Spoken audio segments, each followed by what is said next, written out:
You can start. We're going to start. Okay.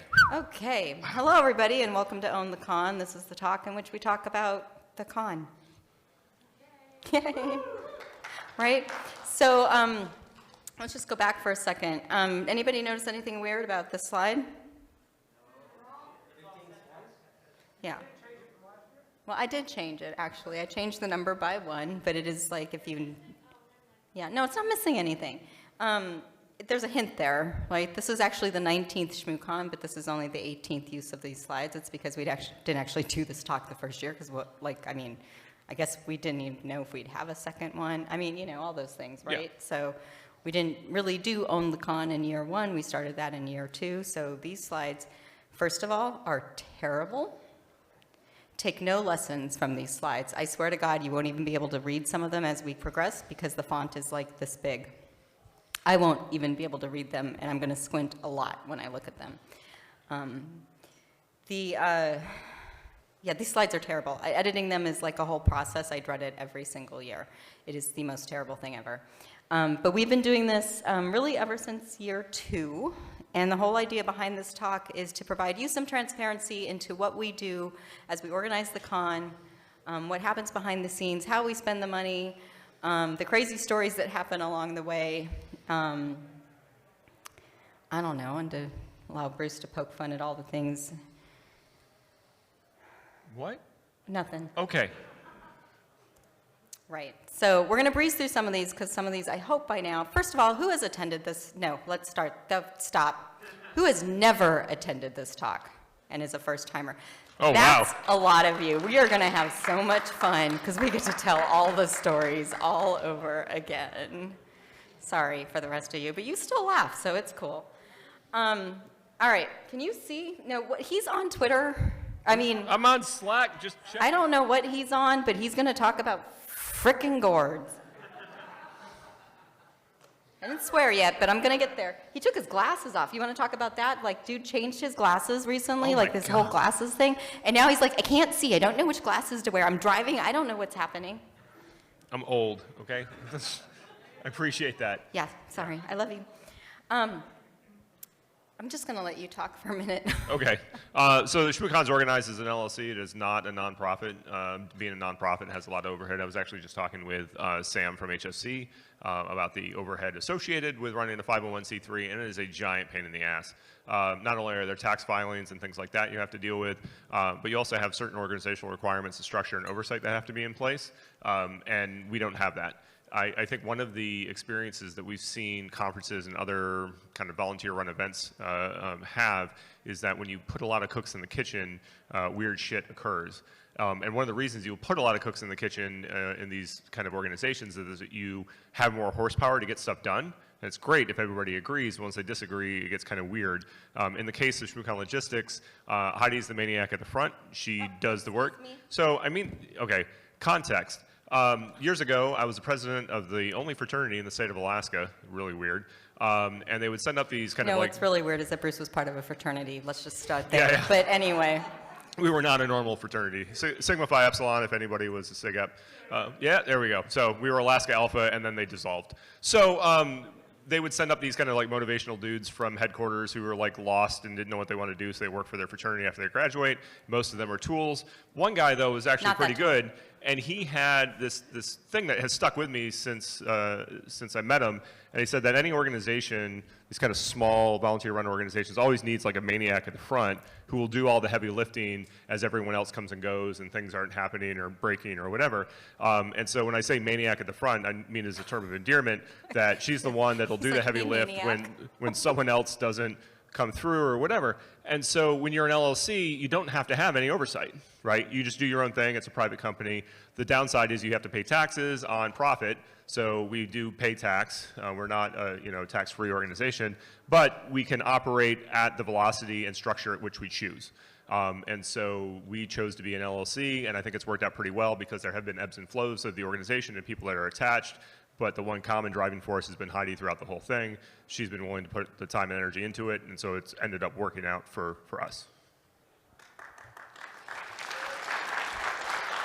Did I do good for your slide? I think so. Okay. I think so. Don't make me get the puppet. Depends which one you pick up.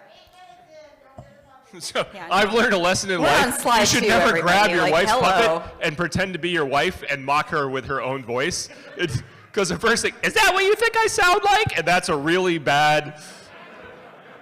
There it You is. saw the ladies and irony in the gentlemen. statement? There it is. There That it is is. like the worst thing ever. Yeah. All right. So, whatever. You can read this. Anymore, it's phone calls, Zoom meetings, whatever, emails, right? Planning for next year started. The only thing I changed to this slide is like, you know what next year is, right? That next year has been in our minds and part of this journey. We've been thinking about next year for a very, very long time, right? So that's all we got there. So why do we do it? Originally, so Bruce and I mean, we talked about this at opening. There's a lot of corrections going on at opening. Still not sure who was right. We're not sure who's right. It doesn't matter. But we do this because we wanted to encourage conversation. We wanted to encourage dialogue. We wanted people to talk. That was the number one reason we wanted to do this. And also, what we didn't mention at opening is that there wasn't really anything that existed on the East Coast. So that was kind of another reason for doing this. It says that on my slide. We just didn't talk about it at the opening. There's also kind of this cheeky attitude, well, if they can do it, we can do it, so let's go. So we did. As time went on, you know, we built this community. I love the ShmooCon community. I thank all of you each and every year for coming. It's amazing.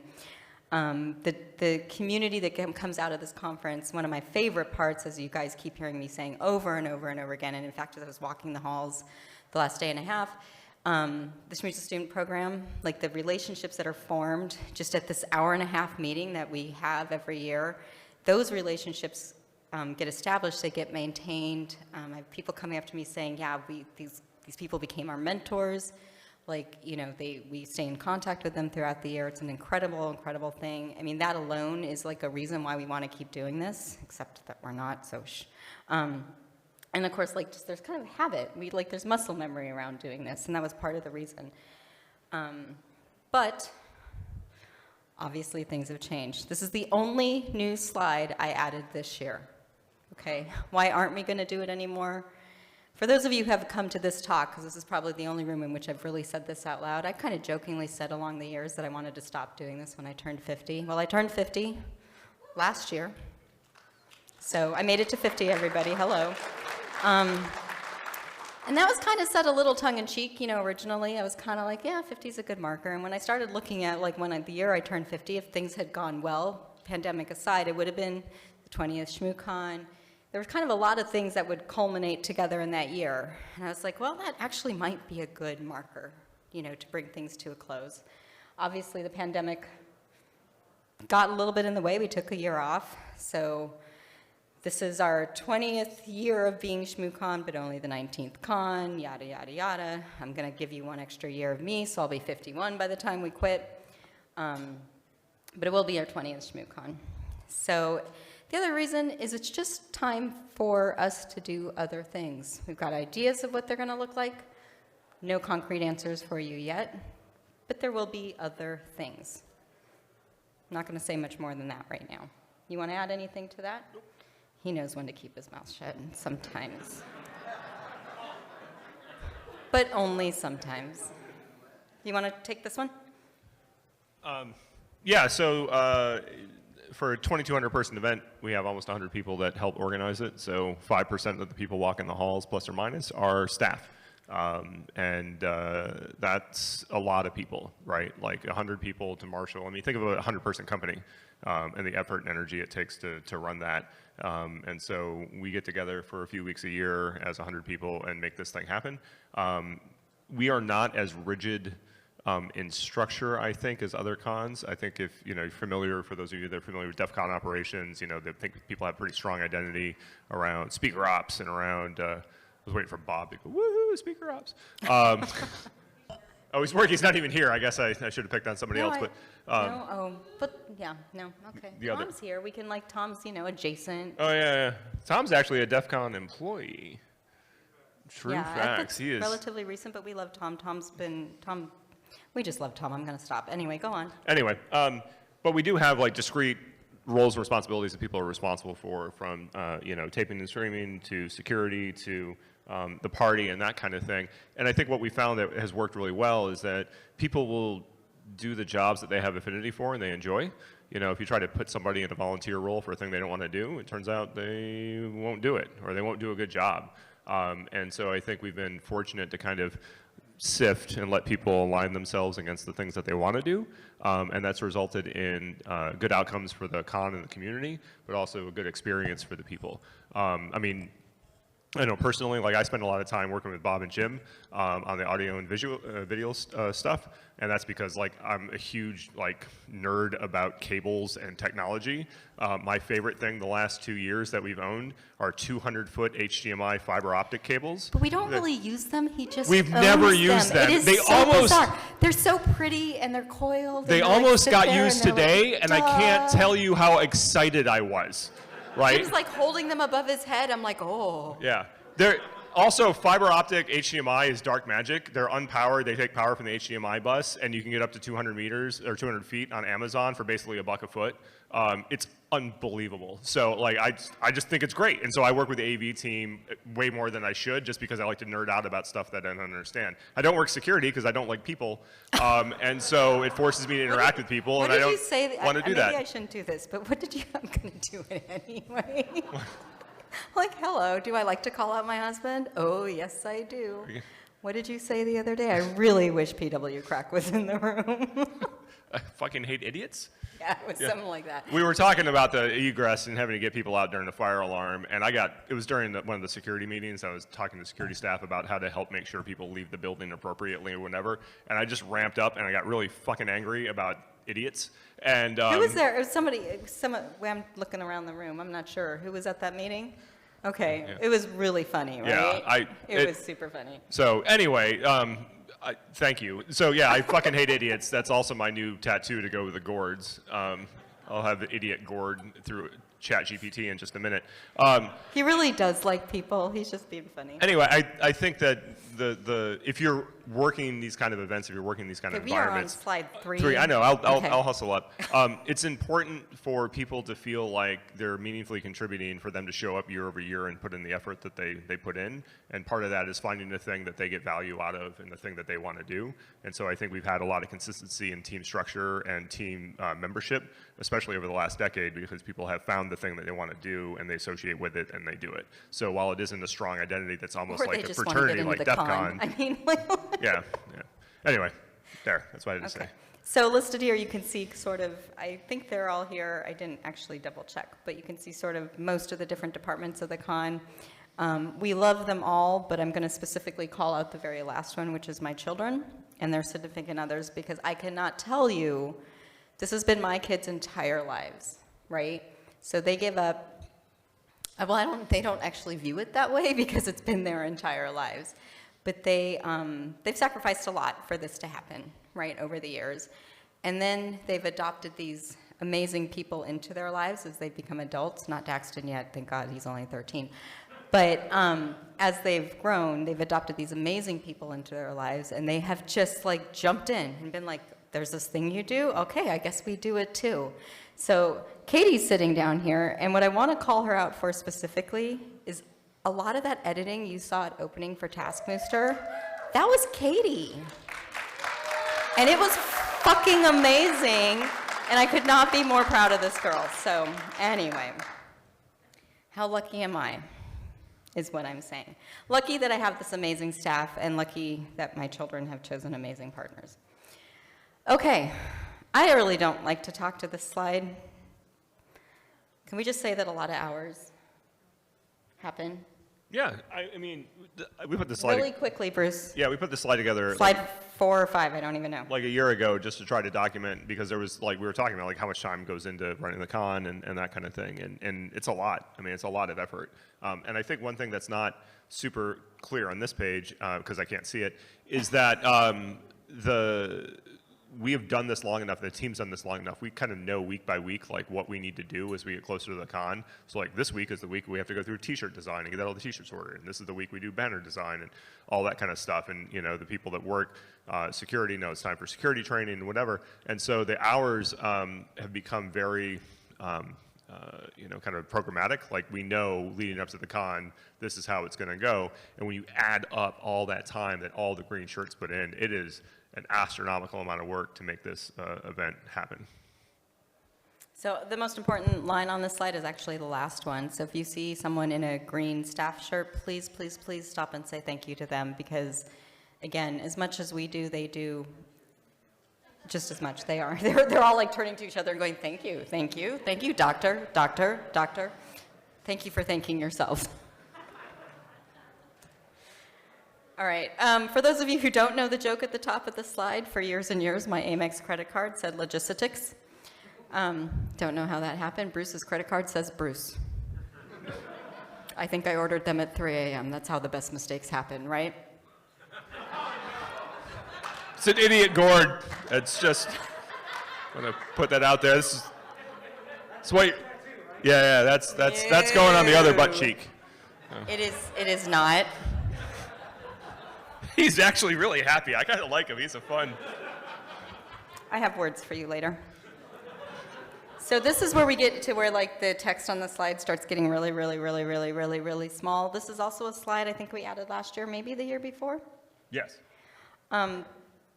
This is sort of, I don't encourage you to actually try and squint and read this, like hello, but this is just to kind of give you an idea, for those of you who maybe don't know, what happens when you try to run an event like this. The one person in the room who I think maybe understands, there's a couple people in the room who understand this. And we are, in some ways, compared to some of the events out there, kind of chump change, right? But we hold our own in some ways. But we have to deal with the hotel. There's a whole line of things there that have to do with the hotel. We have to communicate with our sponsors. There's a whole line of things there that have to do with sponsors. I have to order swag. Thankfully, actually, I have an amazing guy who does most of that for me. I mean, I order this stuff, but he tracks it. He tells me when it's coming. He saves me a lot of money. He's amazing. I've been working with him for, I don't even know. He switches companies, and I just follow him because he's amazing. Actually, we got to meet him. You know, like I know about his kids, like this is how long we've known each other. And he's just a guy who works for a swag company. But if you do an event like this, you want one of those people, let me just tell you. The collateral, the print materials, don't hire him. You know what happens when you hire him. I put the wrong date on things. Period. If you want the wrong date on anything, a contract, anything like that, I'll put the wrong date on it for you. On the badges, anyway. T-shirts. So marketing communications, we don't do actually a whole lot of that. I take care of it for most of the year, or about 2 weeks before the con. I hand it off to Todd because I can't handle it anymore. Thanks, Todd. Program. So here, when I mean program, I mean like speaker selection, the program committee talk selection. I mean, there's a team that helps with that. That just takes hours. There's a frantic, like 2 days when we put this program together. The Shmoo's a student, that's my heart. I love that program so much. Labs, the Hack Fortress, the Fire Talks, the T-shirt charities. Choosing that charity every year is always a ton of fun. This year it was like, what am I gonna choose? Ticket sales, that's actually gotten a little easier now that we've settled on something that actually stands up to all of you trying to bombard our servers. There's a whole bunch of slides for that later, so we'll get to it. We're going to breeze through those because we just don't have the same issues that we used to have. And then dealing with the volunteers. I love my volunteers so, so, so hard. My singular complaint about all of you, and you know what it is, forms. Anyway, they know. They know I'm teasing them with love, but you all know. Anyway. I'm turning on the mom eyes really hard right now, people. So there's lots of team meetings, there's trainings, there's like, you know, communications that go out to the different teams. Some years I'm a lot better at it. This year was a little weird, but we got it done. We're all good. And then there's Shea Potter, which turns into like a freaking mess sometime in November. Because what happens? Boxes start showing up. I mean, our Christmas tree, my kids are like, oh my gosh, Christmas is going to be amazing. I'm like, no, it's not. That's sponsor swag. Those are Tide pens. I don't even know what that is, but I think it's, I don't know, it's got a logo on it. Do you want it? It's a pipe cleaner and pipe cleaner holder.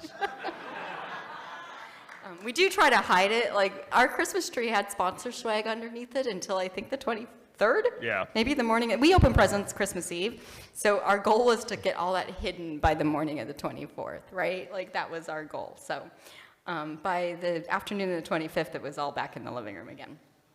And then there's like the prep parties, the after party, and then, you know, you all go home on Monday. We still have a week of cleanup. So, and when I say boxes, like, holy cow, do I mean boxes. Yeah. This is a hacker gourd. Shut up. Oh, my God. And I just want to point out Are you on Dolly? that even on Dolly, you can't get the fingers right. One side has 5 fingers, one side has 4 fingers. So even with gourds, it Hi, can't Jackie. figure the fingers out. Jackie, I love you, Jackie. That's Yeah, Jackie Jackie's Gord. AI generated. She has one fewer finger on one hand. So I just called out Jackie. I'm so sorry. yeah, I'm on it. Jackie, could you just hold up your hands really quick so they know why I called you out? For those of you who've known Jackie a long time and didn't know that about her, now you know.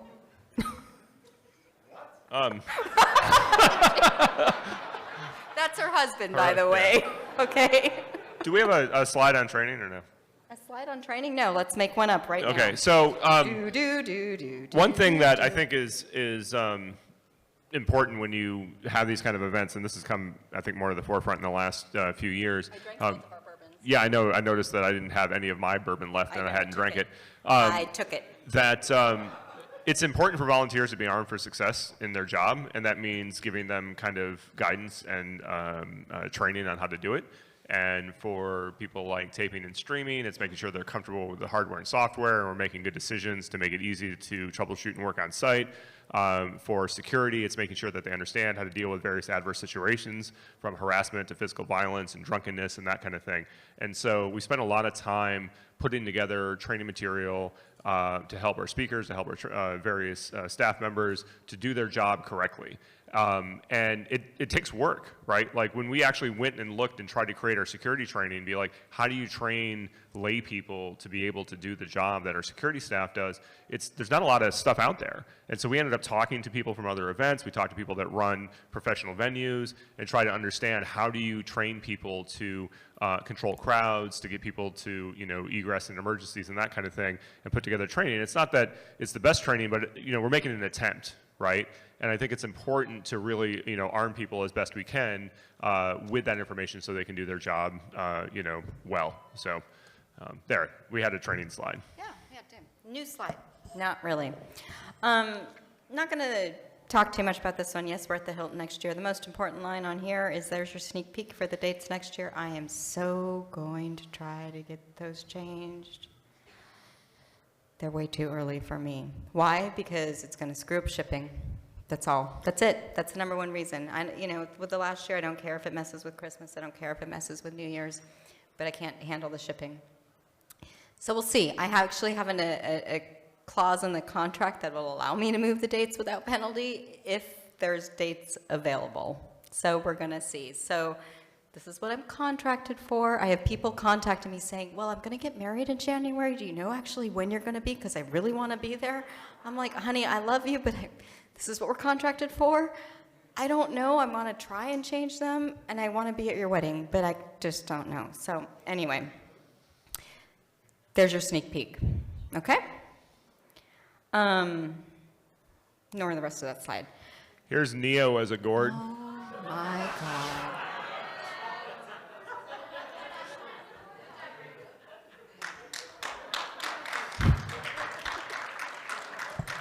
He's playing on Dolly, and I'm about to revoke his account. She's going to cancel a credit card. Yeah, I may have paid for that. So anyway, CFP stats, ignore that. I actually didn't post this this year, so it's not online. Oh, I actually did put that in, so you can read that line. That's cool. See, I'm good at some things sometimes. 201 total submissions. The reason why I want to call this out is because post-pandemic submissions were down across almost every single conference that at least I have insight to. So last year we had around 160 submissions. I want to like 165, something like that. I could go back and look, but I'm not going to. So this year we were back at like over 200. Well, so barely over 200. I'm still calling it. Normally we are 230-ish, maybe 240-ish. So this is a real positive sign. Okay, that's a positive sign. Like things are starting to come back to normal. Acceptance rate, I don't even know why I put that in there because it's like really silly because as our program changes, the acceptance rate's just going to change. This year I accepted more Fast and Furious talks. They're 15-minute talks. It's just going to change our acceptance rate. Whatever. It's pretty. It's got a % sign after it. We like data. It doesn't really mean anything.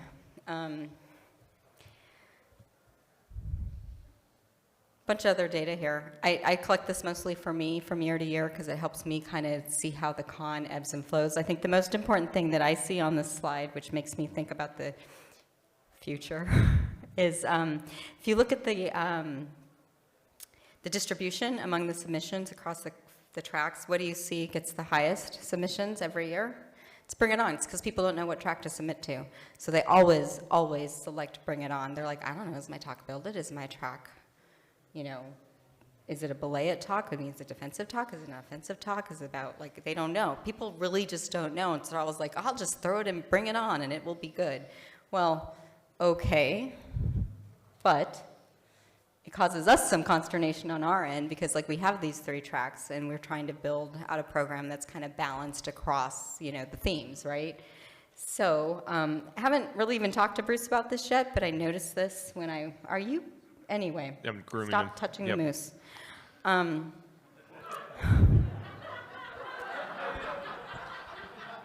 What were you going to suggest? I really wasn't going to suggest anything.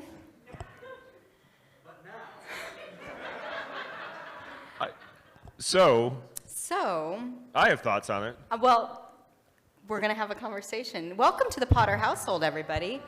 So, this is not yet a puppet moment. We're not in therapy quite yet. So I didn't bring this to your attention prior to today, just this moment. So I'm really curious. This is actually really enlightening for me. I love having these conversations with my husband. I do. Yeah. Yeah. And okay, Mr., we're on slide 3 and I'm talking for 20 minutes. Hello, don't I get my 20-minute slide? This is my 20-minute slide. I have my thoughts. Let's hear yours. I don't think we should have track titles anymore. Exactly my thoughts. Yeah. Woo, yeah.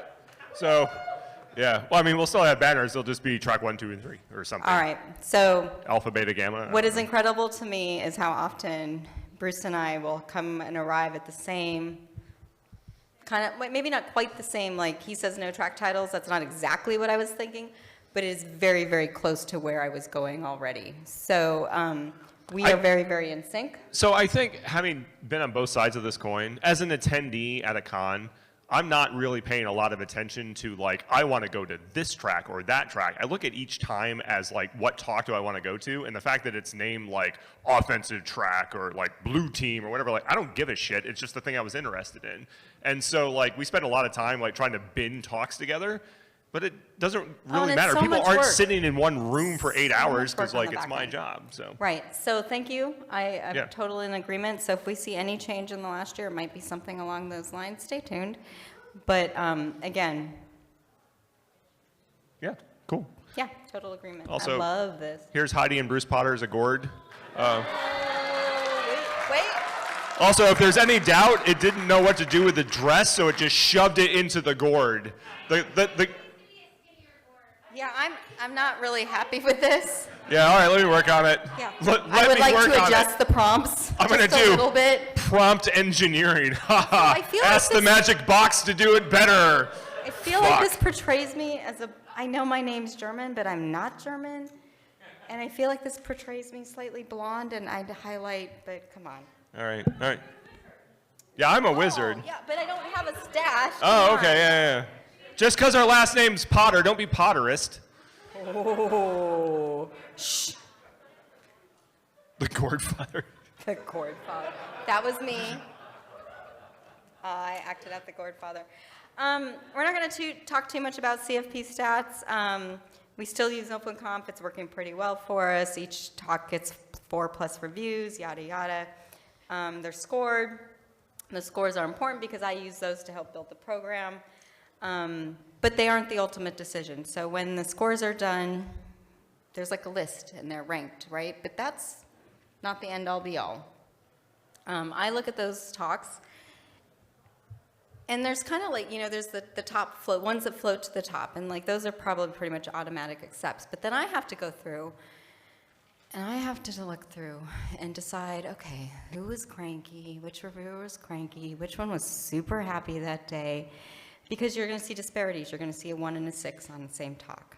And so those are the ones that I go to, and I take a lot of time and I look at those specific talks. I look at the talks that have a lot of disparities between the votes, and I want to know why those disparities exist. And those are the talks that I spend the time weighing in on. And those are going to move those talks up or down depending. And Bruce will do the same thing. There's a couple other people on the team that I have do the same thing.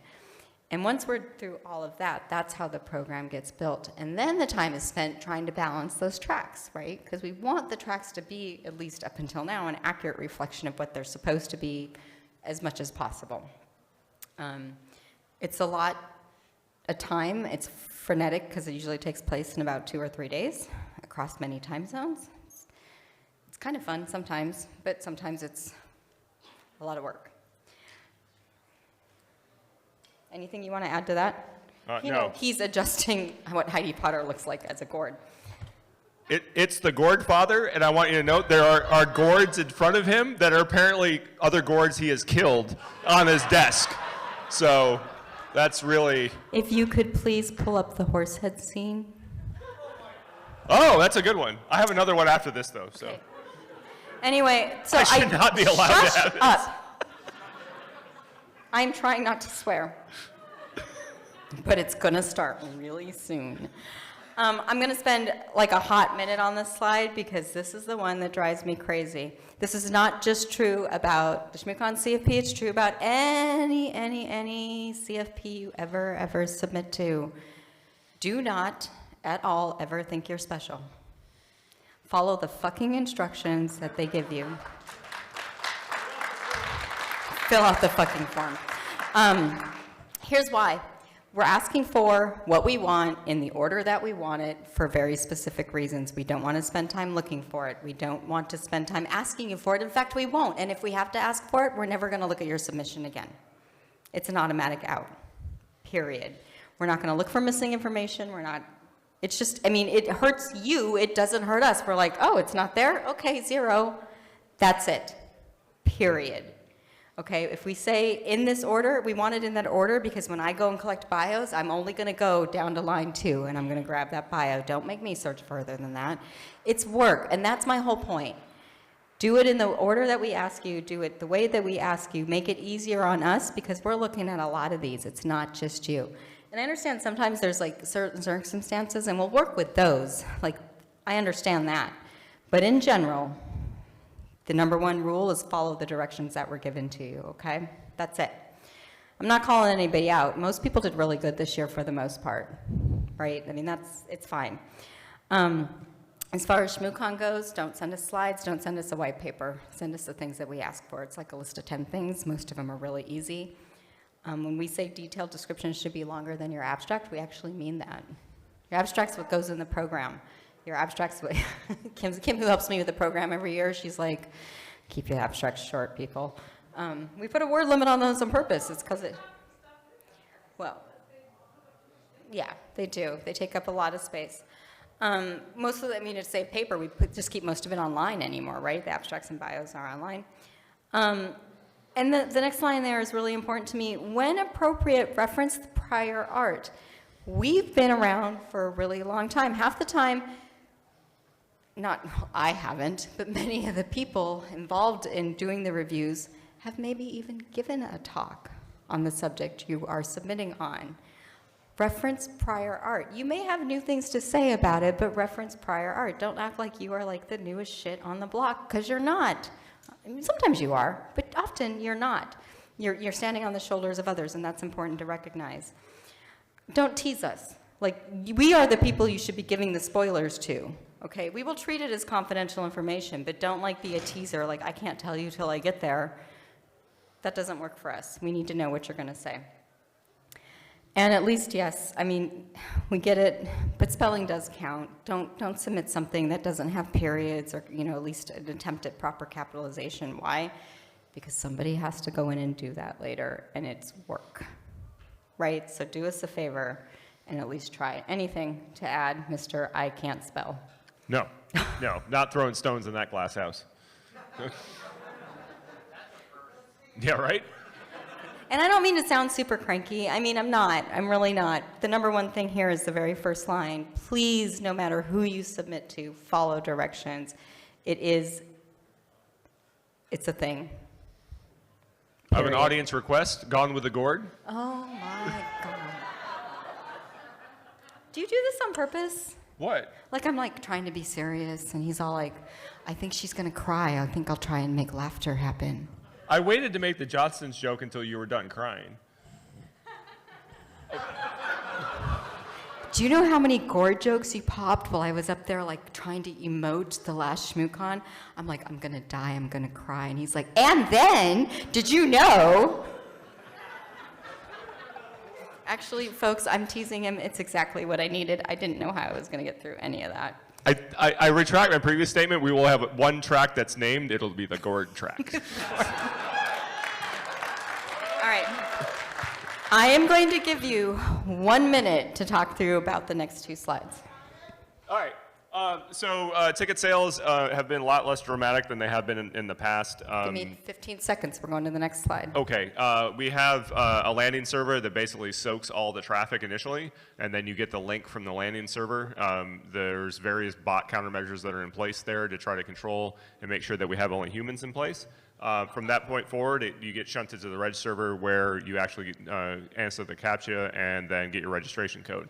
Next slide, Jenny. Yep, that's fine. Yeah, okay, fine. From that point forward, once the registration is done, we actually hand audit the whole thing.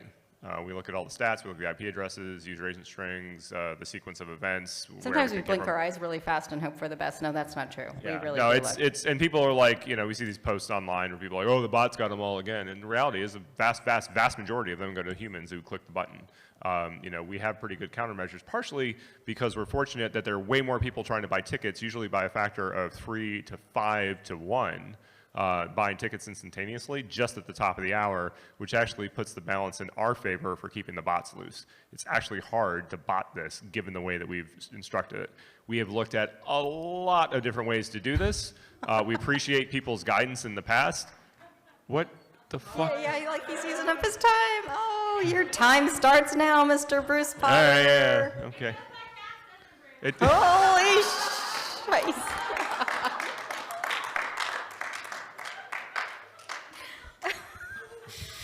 For those of you who are at all familiar with If Taskmaster, security could escort her from the building and hang some signs up so she can't get back in, I'd appreciate it. Take a finger with you when you go. Okay. Oh, that was some nasty shade. Okay. Going back to my gourds. Can we talk about this year's CAPTCHAs? David, help me out here. I don't even remember. So what we had Something's Afoot at the Circle K, right? That was one. I don't even remember. No. What was the other one? Oh, we don't need roads. We don't need roads. What was the other one? 3 rounds, people, and I can't remember anything. What was the other one? I put up an image for each one. Do you remember? Somebody? But David, one of them was really funny. Okay, no, we don't remember, but it was funny. We laughed at the time. I put that out of my mind so fast. Yeah, we do. We really do. That was last year. It was so last year, people. Like, so 3 weeks ago. Right? So some stats here. Usually I get this posted online. I did not this year because things were crazy, but when we say that we kind of look at this data like 8 ways from Sunday, we really do. Some of this doesn't make sense if you just look at it in that direction. When you start triangulating it from all the different directions, it kind of helps you see what's going on, right? So like, maybe email addresses alone don't tell you much, but when you start looking against email addresses, against unique IPs, against the other things that we can see, it kind of helps you get the big picture. That's my whole point, right? So when you look at the whole data, obviously I'm not giving you every single piece of data, because like, why would I do every single piece of data? But you're getting a lot of it here. I got to keep some secrets. Shenanigans. Whole point here is there really just aren't as many as you maybe think there are. There used to be. There aren't anymore, I promise. Okay, secondhand sales, this used to be a big problem. This is like a legacy slide. We really don't see these issues anymore. Why? Because I did a big whole post about how that was really not fair to us as the people doing the work, that you were making a profit off of our work. The minute I said that out loud, people were like, oh, that makes sense. And the community really stepped up, and people really stopped buying the secondhand sales tickets at a profit, right? Not to say that it doesn't still happen, but it does not happen to the magnitude that it used to happen. And so I thank you for that. That's really all of you that are helping to police that, so thank you. And then there's a whole down thing here down about the waiting list. I can talk about that, but with one more year left, whatever. I do... Yeah, what he said. Real quick, give me 15 seconds about the waiting list. He's like, I don't have anything to do with the waiting list. I don't have anything to do with the waiting list. So after round 3, if you have not gotten a ticket, you can write into info@shmoocon.org, and I will put you, I will not answer you, but I will put you, flag your email, I will put you on the waiting list. If people then have extra tickets, and they're like, I have no friends, I don't have an extra ticket or whatever, then I will connect those people. They will sell their ticket at cost. I will inactivate the one ticket. I will issue a new ticket so that you know it's fresh and it's yours. And everybody's happy. Now, I can only do that up to a certain point and things get too busy. It's a lot of work for me, but I will do it up to a certain point. I will not do it Thursday before con, nor will I do it Friday. Hello, right? But I will do it up to a certain point as much as I can, as much as tickets are available. The wait list is always there. Sometimes I just find extra tickets in the ether of ShmooCon, and I just send them out. So I'm a little afraid to say this out loud this year because we know what next year is going to look like, and I'm sure that wait list is going to be very, very deep. But there it is. So these, I'm feeling like... This is Chef Gordon Ramsay. Another audience request. Did you produce a better me yet? No. No, I couldn't. And it actually has a real Gordon Ramsay in the background, which is really weird. Like, it didn't know what to do. It was afraid it would get yelled at, so it put him there. And a tank top. It said it didn't work. All right, why do we stay the same size? Because we want to, enough said. Okay, who is actually ShmooCon? We went over this at opening. We've got approximately 91 staff, 69, maybe 70 speakers. I might have miscounted. Shh, you. 11 registered press. There's probably actually more here, but that's why it registered is in, should have been in maybe quotes. It's in parentheses. Attendees, this is roughly right, not entirely accurate. So around 1650 general admission, 209 sponsors, 30 events folks, 48 schmoozers, 71 students, which approximately equals 2180. These numbers are off by, probably about 10 somewhere. I like to keep the numbers just around 2200 because it fits in this space really well, allows us to run an event where we feel people can meet new people, chat with people they know. It's worked for us pretty well over the years. Anything to add, Mr. Potter? Nope. Okay. Oh my gosh, we might actually get through our slides. We haven't even told any fun stories yet because we keep talking about gourds. Gourds. I think gourds are fun. Gourds are fun. Oh. Do you know what's happening after this talk? And I'm terrified. Apparently, I'm going to go MC a rap battle. Do you know what I have never done in my life? Attended a rap battle or MC'd one. Do you know what I did right before coming into this room? Googled how to MC a rap battle. That's like the whitest thing in the world you could do. Like. Not white, hello. Okay, fair. Oh, yeah, I could do that. So this is just kind of some running data, but as of like maybe 45 minutes ago, we had 2,013 people checked in out of what I guess I forgot to put the number, 2171. Thank you, Katie. I messed that up. I'll fix that later. This data only is accurate as of Own the Con. Own the Con has happened on Saturday or Sunday, depending on the year that we had it. It's just silly data. I don't know. There it is. I like to collect numbers. Sometimes they mean things. Sponsors, 41 sponsors, including labs. We have 6 different levels. The important things here, bronze level sponsorships are reserved for small business or groups. Sometimes they make exceptions if they redevelop themselves or whatever. Lab sponsorship is separate. We continue to push our sponsors to bring something different each and every year, and I do think this is apparent when you come to ShmooCon. Our sponsors always have a ton of contests. They're very engaged with our attendees, and I really thank them for that. So I hope that you guys are having fun visiting our sponsor booths. They tend to really be interactive, and we like that. We did not want to be a vendor show that was never wasn't ever part of the program, but we wanted our sponsors to be a part of the experience. And I think that what's interesting to me from a sponsorship perspective is that the sponsors are like in the middle of everything, right? Like if some of these events you go to, the sponsors are like in the sponsor hall, and you have to like go there, and it's annoying as an attendee, like, oh, I guess I'm gonna go walk the sponsor hall because you don't know what to do with yourself. And from a sponsorship perspective, it's tough because you're just out in space, and like people can just not come through your space at all, and then you don't get any value out of it. So I think even though we are not a conventional trade show, the sponsors are highly limited to only a 6-foot table, they get a lot of value out of that 6-foot table, regardless of the size of the organization or anything else. So I think one of the most valuable things we bring to them is the placement in the actual venue. And that gets us a lot of latitude to be like, we get that you are a platinum sponsor, you get the same 6-foot table as everybody else, and they don't complain because they get a lot of traffic and a lot of value out of it. I mean, there's some minor placement, adjustments, whatever. They get more tickets, a couple more things. Yeah. But yeah. All right. Just out of curiosity, I'm trying to do Doctor Who as a gourd, and that's the one thing it refuses to give me because of copyright issues. I can do Marvel and all kinds of other things, but the BBC apparently has kicked the shit out of OpenAI, and I cannot get anything to give me Doctor Who. So, yeah, Anyway, sorry. Doc Brown? Oh, yeah, we can do Doc Brown as a gourd. So In Money In, I don't remember where that started either. In Money In's Oh, that was my fault. that was your fault. It's always Bruce's fault. Hello. In the first version of these slides. Oh, that's right. I screwed up and said in money in. Oh. And We're going to go till 6. And then at the end of it, Beetle caught it, and then it just became a running Yeah, gag. we never corrected it. Yeah. So quick math, rounded numbers, the next 2 slides, it's like back of the napkin. So just bear with me, but it's going to give you kind of an idea of how we spend money. So mostly correct, but sponsorship funds, there's your number, it's about $225,000. Ticket sales about $300,000, so there's your total funds generated. That's the easy part, right? Because we only collect money 2 ways.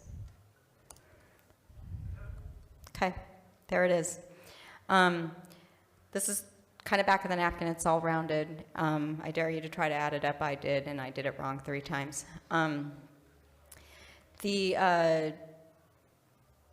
This is, I think, a fairly accurate representation of most of the costs. I'm sure I missed 1 or 2 things along the way, maybe 3 or 4. There's a whole thing of things I didn't remember at the end. That's how I catch them, right? Like that's my bucket item. The most expensive things on this list you can see is the AV and internet costs from the hotel, right? That's the second item there. Otherwise, it's a lot of kind of miscellaneous expenses along the way. Kind of some of the gear costs each year. They were a lot higher last year because we upgraded a lot of equipment. This year, they're pretty low. The bag costs, actually, it's really funny. I went to update that number, and it's the exact same number as last year. The bags this year were my 3rd choice bag. I just want you to all know that. Now, I have had people tell me they like the bag, so that makes me feel good. But if you haven't been at ShmooCon before, I put a lot of effort into choosing this swag. It's a very big thing for me. What? Oh, there might still be old bags for sale up at Reg. Katie's reminding me. If you get one of the orange dry bags, I actually put those in my shower with paper towels inside to see if anything would get wet. Ran them in there for 30 minutes, moved them around, tossed them around, nothing got wet. I was like, okay, we can do these. The bags were my 3rd choice bag. Why? Because the 1st choice bag, decided I liked them. Was getting ready to put the order, checked stock that morning. 3 hours later, 25,000 bags had sold off the shelf. I was like, are you freaking kidding me? this isn't fair. Like, life is not. But a hospital bought them. I don't know which hospital, but they bought 25,000 bags, and I did not get the bag I wanted. Went to go to my second choice bag. Same thing. And there was only like 7,000 of those in stock, but they were gone. Third choice bag it is. So they're not bad, but So one of the advantages is Heidi pointed out, she has a guy who works in like, promotional business and gets us all the stuff. And they'll have conversations all the time about here's the kind of thing I want.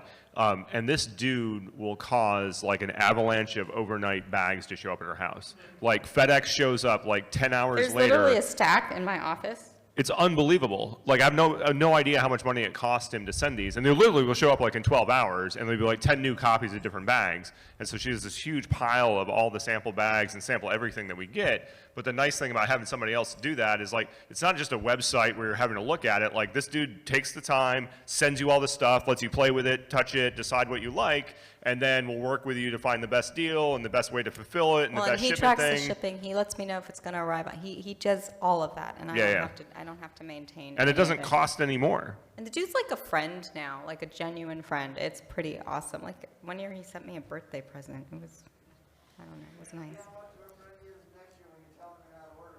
Oh, he knows. Yeah. He knew before you, It's like, Zant. I'm going to burn this to the ground. Doc Brown is a gourd. It's not a very good one. Okay, so anyway, there's a little bit of money left over from year to year. It varies from year to year, but having a buffer is nice. What's going to happen with the money at the end of the con? Well, I'm going to roll it into whatever comes next. So we're almost at the end. We're going to have time for whatever story of the flavor that you want to hear, but what else do you want to see in the Own the Con specifically next year? What do you want to see? Favorite memories. We will definitely be doing a lot of that. Somebody writing this down, please. Somebody taking notes. It's just going to get dissolved. Oh, Stargate. It's going to get burned. The Stargate is here, though. The Stargate is here. Anybody else? Oh, I'm giving it away as fast as I can. Anybody else? What? Oh, Katie's like, we're not going to give away boxes of crap. We're giving away boxes of shit. Anyway, yes, sir. Will you be selling your ticket technology through Ticketmaster? No. What? The actual balls? Oh, that's a good question. Maybe we'll go back there. Anybody else? The Shmoocon owned gear is probably going to roll into whatever we do next. A lot of it anyway. No, that pallet jack's like my new baby. We're going to have pallet jack races. What are you kidding me? We live on top of a hill. Hold on, I gotta listen to this guy. What? Oh, the PCB badges as a redo? No, that's off. No. Oh my gosh, no. What a giant pain in That was the like ass a that one was. and done. That was like not my favorite thing ever. Oh my God. Yes, Richard. What are you going to do with all the games? Oh, Oh, the board play games. them. I don't know what we're gonna do. It kind of just depends what comes next, because we may keep that around. The Potters already own a tremendous amount of games, as Richard knows. Yes, Andrea. Oh yeah, absolutely. I can do We that. can make that happen. Also, Steamboat Willie is a gourd since he's now royalty free. I had to do that. So. All right, this last slide is feedback. We really do read it all, even if we maybe don't get to respond to it all, but feedback is good.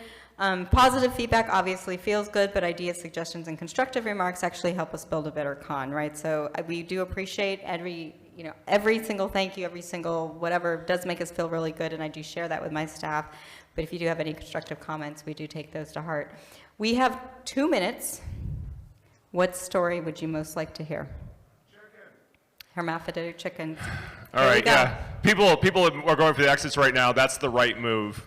Yeah, it's like, peace out. I don't need to hear about hermaphroditic chickens. So I'll try to shorten this as much as I can. I used to live in Alaska with Heidi and friends. I call them friends now, but I hated them at the time. I don't know how the conversation came up, but I was talking to Shmoo, the actual guy named Shmoo. That's his nickname, his God-given name. And he lived out in the Matsu Valley. in Alaska, which is where all the farms are in Alaska. I grew up in rural New York, and I helped on farms. I didn't work with the chickens. I worked with the cows and the pigs and that kind of thing. And I asked him, I said, didn't. what? Yeah, I did. No, Oh my God. Anyway, he's lying. I ruined the first pair of high tops I ever got. I stepped in a fucking pile of manure He might the have first stepped day. in a pile of manure, but you did not work with. Anyway, go on. I threw hay bales. Oh my God. Anyway, so I'm gonna call your mother. I asked Shmoo, I said, hey, I've been on a lot of farms. You grew up around farms. Why are there so many female chickens? There's only one rooster. And he says, He's like such an idiot. he says, don't you know? And I'm like, what? He's like, well, you've seen the movie Jurassic Park, right? I'm like, yeah. He's like, well, if there's a population of only hens, one of them will promote themselves and they'll change sex into a rooster. And so I'm like, what? He's like, yeah, chickens are hermaphrodites, man. Right. And I thought, this is the most amazing thing ever. So, wait. I'm sitting in the room when this happens. Oh, well, no, I mean, we were already married, but I'm sitting in the room, and I'm just thinking like, oh, this is a train wreck. Yeah. And I'm thinking, okay, let's just see how far this goes. So I'm going out at night. We're going to bars. I'm telling complete strangers about hermaphroditic chickens. Like anyone Okay, that'll wait, listen can we to just, me. Like, let's back up a second. To be clear, when Bruce and I got married, he was 20 and I was older. She was my legal guardian, and she could escort me into bars. We went to one, the guy didn't know what to do, and he wrote under 21 on my forehead with a marker. Like, he literally had no idea how to deal with it. Like, here's the marriage certificate, asshole, and he let me in. Anyway, so I spent a couple of weeks telling as many people in the city of Anchorage as I could about hermaphroditic chickens. And Do you know how hard it is to keep a straight face? And when one the person day- you love the most on the planet is going, did you know? And so finally, Shmoo snaps, and he's like, guy, I gotta tell you, I just made all of that shit up. And I'm like, what? He's like, I totally have no idea why there's only one rooster, there's so many hens, I just made it up. And I was like heartbroken, because I'm like, well, I just lied to a lot of people. So, For the rest of you, do you know why there's only one rooster? no, hold on. Oh, So hold on. Fast forward about 15 years, and I'm watching an episode of American Dad. And there's a thing where the son is working on a farm and he's learning how to sex chicks, where you pick them up and you have to see which ones are male and female, and he's dropping them down these tubes, which is like a real thing. When chickens are hatched, they sex the chicks, and the females get separated from the males. And he gonna says, use a new word I for- wonder what happens to the male chicks. And they go to this cut scene, and it's like the male chicks are having cigars and like with their monocles and whatever. And so he's just like thinking they're off living their best life. And then he turns the corner and he sees them getting ground up, turned into slurry, and Rooster fed to the slurry, other people. chicks. And I stood up at the television, I'm like, that's it! That's what happens to the male chicks! I got educated about chickens from American Dad. This was like the total long con. It's one of my favorite stories ever.